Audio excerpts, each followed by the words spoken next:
I was chair of the Lane County COAD, which is Community Organizations Active in Disaster. Our emergency manager, Patience Winningham at the time, reached out to the COAD. We were all volunteers and she said, look, in our last heat dome, we lost lives in the street. I don't want to see that again. Could you guys help? And our answer was resoundingly yes. So St. Vincent de Paul they grabbed their big trucks. Food for Lane County had water and electrolytes. We had these huge burly guys hoisting things in trucks. We had burly guys and not so burly guys hoisting things off trucks. We set up 2 drop sites. One in Eugene, my hometown, and another in Springfield.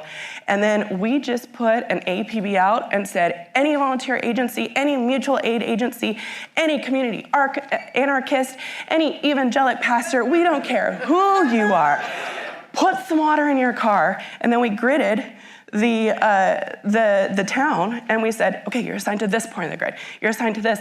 And we didn't know what we were doing. So we were literally just driving in little vans and being like, you want some water? Boom, right? And so we kept going and kept going.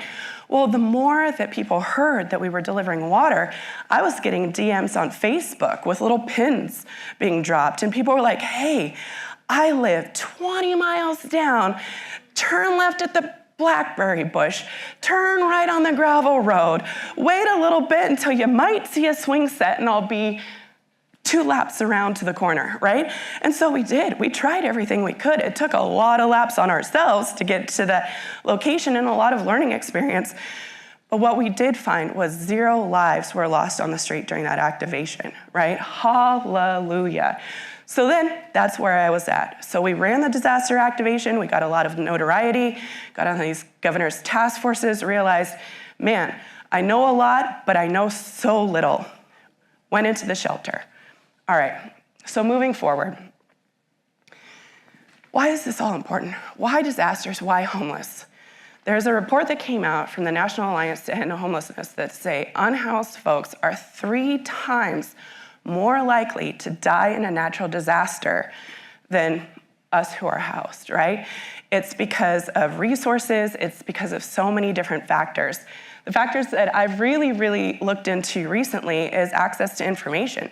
Our county, we put out our information on social media, right? What if you don't have a phone? What if a lot of the work that we did with the unhoused was word of mouth or literally staple gunning posters, right? Going back to old school to get information out. Health vulnerabilities, I mean, there's specific camps where the entire camp is stage 4 cancer. You know, folks, we call them death camps. It's a little bit of doom and gloom, dystopian reality, that there are camps in Lane County where unhoused folks who have chronic terminal diseases all live together so that they can nurse each other's wounds until they pass away, right? I mean, if you say, hey, there's gonna be a 3-digit heat dome, why don't you get to the cooling shelter? Someone who's a double amputee is not gonna easily get transported from their location on the train tracks to our fairgrounds where the cooling shelter is. So what we need to do as people with means is come up with other solutions to support these vulnerable communities. Difficulty evacuating, discrimination and inclusion. I was in one meeting at one point where they said that we should have disaster shelters for the housed and disaster shelters for the unhoused. Absolutely not. I mean, even looking at the Red Cross shelters, everybody in one place all needs care because why? It's part of humanity. So although we can't solve homelessness in a single TED Talk, and again, we can't solve how to activate in a disaster in a single TED Talk, I want to offer you one solution, and it's pretty darn cool. And from what I can find, it's some of the first in the world of what we're doing. And what that is an innovation technology platform called What 3 Words. And What 3 Words is, it is a global addressing system. It's based in the UK. What they do is they grid the entire world in 3 by 3 meter squares. Each square is assigned 3 words. And then you can input that 3 words into a navigation system, and your Apple navigation or your Google navigation will take you directly to that location within a 3-meter or 10-foot radius. So say you have a tent, and like how I described and all those laps that we had to do to go past the blackberry bramble and the swing set, instead we can ask, hey, do you have a phone? And they say yes. And we go to this site, and the site is locate.what3words.com. That individual goes on their phone, gets that site. Now, pending, we are making the assumption that they do have a phone and they do have internet connectivity in this time of disaster, but small steps to progress, right? Locate.what3words.com, they will give the words like apple, cat, bike. What I can do is I can take those 3 words, apple, cat, bike, send it to my dispatcher, and within 3 meters, we can get directly to that person. Whether it's hiking, whether it's walking, whether it's biking, whether it's using a car, we can get to those individuals.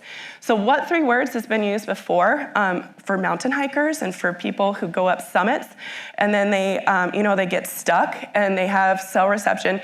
It's cut down the time of emergency responders being able to get to someone. So say my car breaks down on a bridge, instead of being like, oh, I'm down at this bridge, kind of at this corner, the emergency manager can be like, what's your what 3 words? And I can give it. And so that ambulance or that fire truck can get to you as quickly as possible.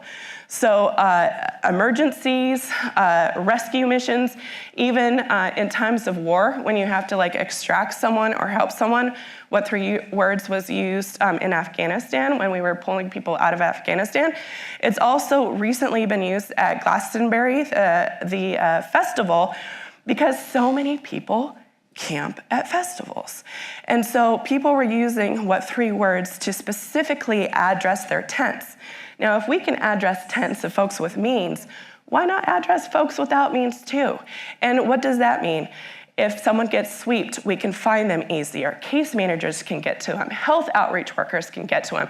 All these different things, instead of taking steps backwards, we can now move forward through this free platform. I'm just so excited.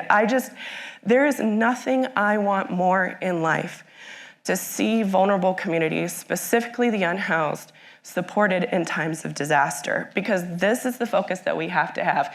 When we talk about resilience, when we talk about preparedness and preparedness planning, we need to include folks on the street in that planning as well. What 3 words is the way to do it? Thank you.